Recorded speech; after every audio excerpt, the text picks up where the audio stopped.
Hello to all, my name is Navdeep Kanda. Welcome to my YouTube channel. Students, I hope you all are very well. बड़ा beautiful सा नाम लिखा हुआ है जी, quantum mechanics. BSc वाले बच्चे, MSc वाले बच्चे जो फिजिक्स पढ़ रहे हैं, ग्रेजुएशन वाले, स्पेशली ग्रेजुएशन वाले बच्चे, उनके लिए क्वांटम मैकेनिक्स की एक सीरीज लेके आए हैं बच्चों। डेली लेक्चर्स इसके अपलोड करेंगे क्वांटम मैकेनिक्स के। जो ये सोचते हैं कि क्वांटम मैकेनिक्स बड़ा बोरिंग सब्जेक्ट है, तो उनके लिए बहुत इंटरेस्टिंग होने वाला है। एक एक टॉपिक को अच्छी तरीके से एक्सप्लेन करेंगे, कंक्लूजन उसका निकालेंगे, क्या चीज़ होती है, ठीक है जी। और प्रॉपरली आपको यहाँ पे नोट्स भी मिलेंगे कि कैसे कैसे आपने क्या क्या लिखना है, अगर एग्जाम में आपको इसके रिलेटेड कोई क्वेश्चन आ जाए तो इसके कंसेप्ट शुरू करने से पहले हिस्टोरिकल बैकग्राउंड इसका देख लेते हैं कि क्वांटम मैकेनिक्स का बच्चों ओरिजिन जो है वो कैसे हुआ।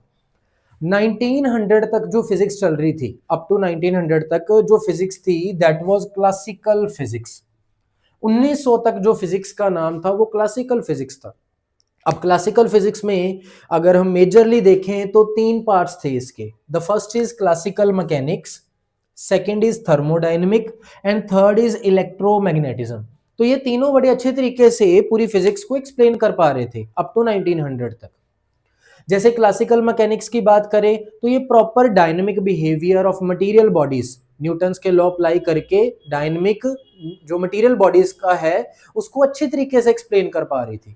जो बॉडी मूव कर रही है उसकी पोजीशन, उसकी वेलोसिटी, उसका टाइम, प्रॉपरली न्यूटन के लॉज लगा के ये एक्सप्लेन कर पा रही थी उन चीजों को। थर्मोडायनेमिक, थर्मोडायनेमिक भी proper interaction between radiation and matter के बारे में हमें बताया इसने।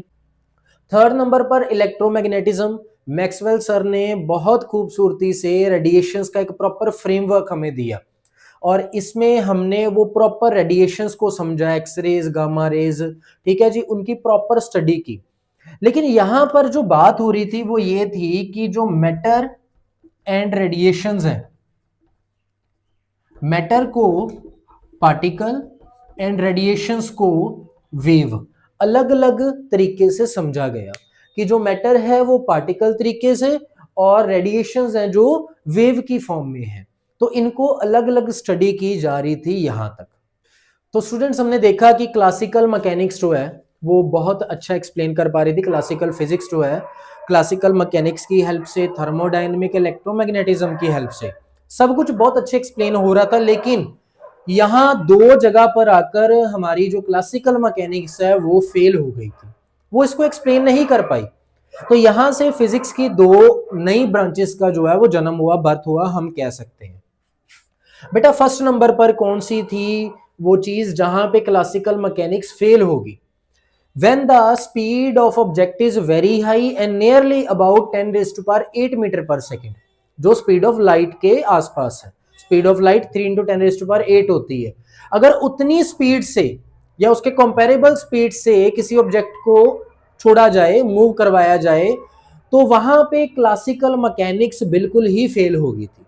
सेकेंड नंबर पर माइक्रोस्कोपिक डोमेन, या आप ये कह सकते हो एटॉमिक रियलम। सो जैसे जैसे टाइम बढ़ता गया, ठीक है जी, टेक्नोलॉजी और एडवांस होती गई, एटम के बारे में पता चला, एटम के इंटरनल स्ट्रक्चर के बारे में पता चला कि इलेक्ट्रॉन्स होते हैं, न्यूट्रॉन्स होते हैं, उनकी मूवमेंट समझने के लिए जब इसको अप्लाई किया गया इलेक्ट्रॉन वगैरह की, तो क्लासिकल फिजिक्स फेल हो गई यहाँ पे भी।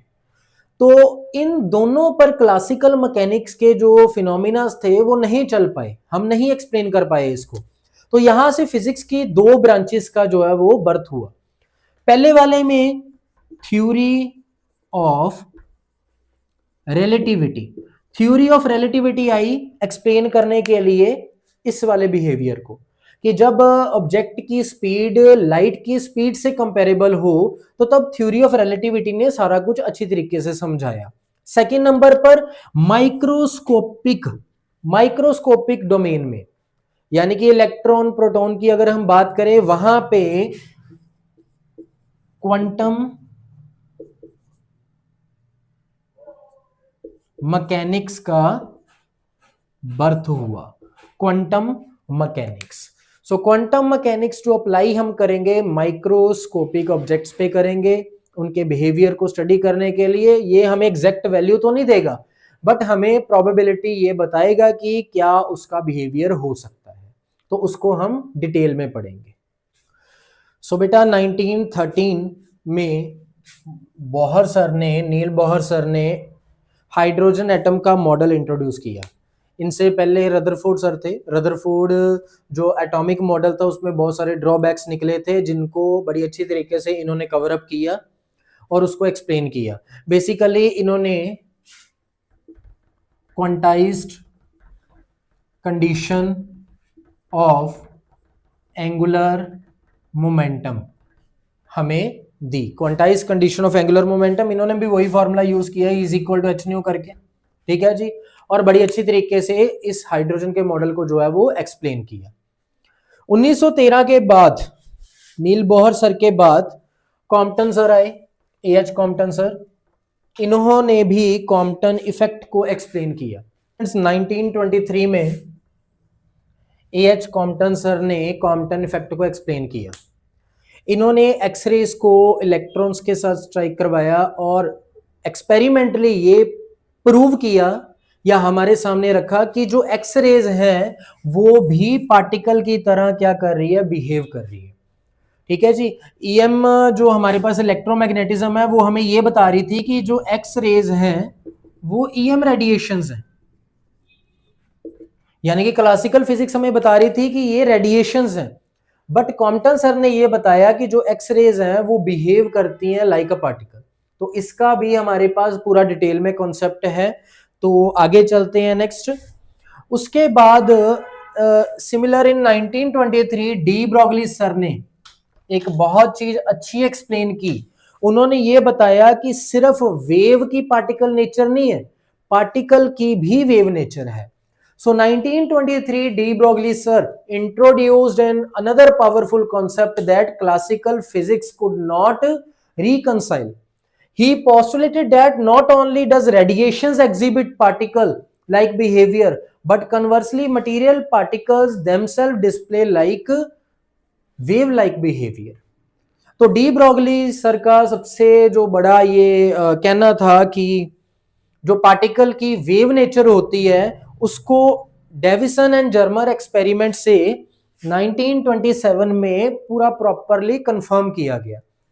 तो Davisson and Germer confirmed by experimentally that particle have wave character. तो ये जो 1900 से लेके 1927 तक ये जो 26-27 साल का जो टाइम पीरियड था, यहाँ पे हमारे पास ये सारी चीजें निकल के आई।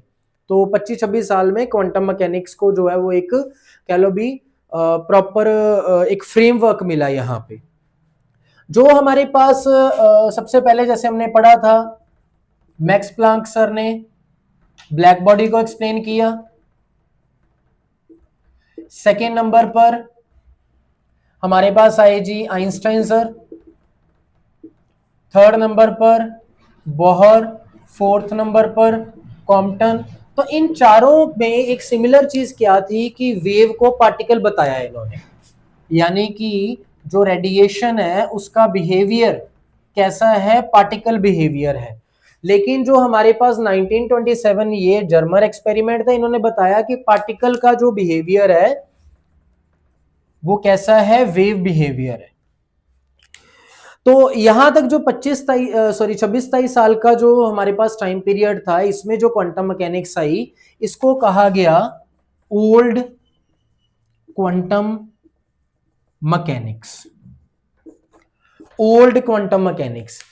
सो सात जो कह लो भी इंडिपेंडेंटली दो साइंटिस्ट ने दो अलग अलग काम पे वर्क किया। 1925 में हाइजेनबर्ग सर ने मैट्रिक्स मैकेनिक्स को जो है वो फॉर्मुलेटेड किया, ठीक है, उसकी फॉर्म जो है वो लेके आई। एंड साथ में हमारे पास श्रोडिंगर इन 1926 उन्होंने वेव मैकेनिक्स का जो है वो कह लो भी फॉर्मुलेशन जो है वो की। सो फर्स्ट फॉर्मुलेशन जो थी वो मैट्रिक्स मैकेनिक्स थी और सेकंड वाली वेव मैकेनिक्स, और दोनों को मिलाके जो है वो मॉडर्न क्वांटम मैकेनिक्स कहा गया। इसी के साथ ही और भी बहुत सारे साइंटिस्ट थे जिसका हम टर्न बाय टर्न जो है स्टेप बाय स्टेप जो है वो जिक्र करेंगे, ठीक है जी। तो दिस वाज द बेसिक्स और द कह लो भी historical background of quantum mechanics. तो हमारा अगला लेक्चर जो होगा वो ब्लैक बॉडी के ऊपर होगा। ब्लैक बॉडी का प्रॉपर कंसेप्ट क्लासिकल मैकेनिक्स क्यों एक्सप्लेन नहीं कर पाई, क्वांटम मैकेनिक्स क्या एक्सप्लेन कर रही है, तो ये सारा कुछ हम डिटेल में पढ़ेंगे। Thank you so much.